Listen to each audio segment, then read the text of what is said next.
Diyos ko guys, ano ba yan? Umaambon. Ang dami pala sa ano dito oh. Saluyot. Hindi saluyot. Ano? Talilong. Eto guys oh. Ayan yung mga talilong. Kaya lang maliliit pa. Ala, ang sarap. Ang dami pala dito guys oh. Ayan yung talilong. Ala, ang dami eh.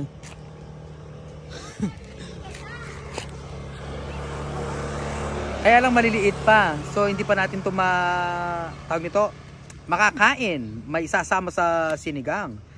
Pero ang dami. 'Di ba? Ayun oh.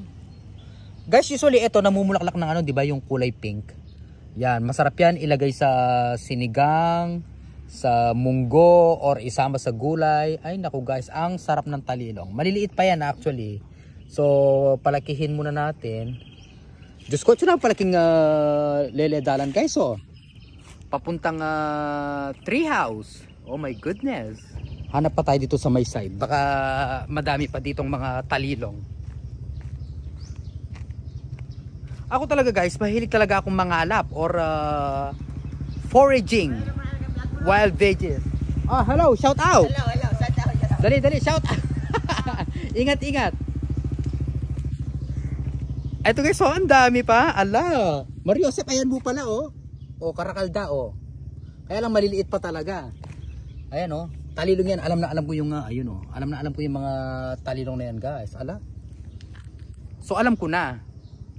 Subaybayan ko na lang lumaki itong mga talilong na to. So pag magluluto ako ng especially sinigang guys. So dito na ako pupunta.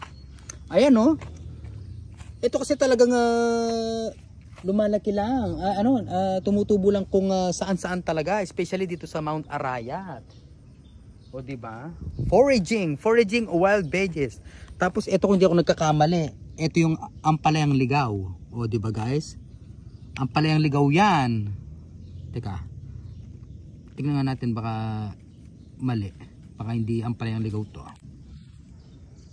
Perfect. Ampalayang ligaw nga. Sarap. Itong mga ampalayang ligaw, no? Ano mo lang to eh. Igisa mo lang sa sardinas. Huwag mo masyadong pakuluan yung yung dahon kasi mas lalong papait ang dahon ng ampalayang ligaw. So pag kumukulo na yung ginisa mong sardinas, so ilagay mo na and turn off mo na yung kalan. That's it. I love it. So perfect.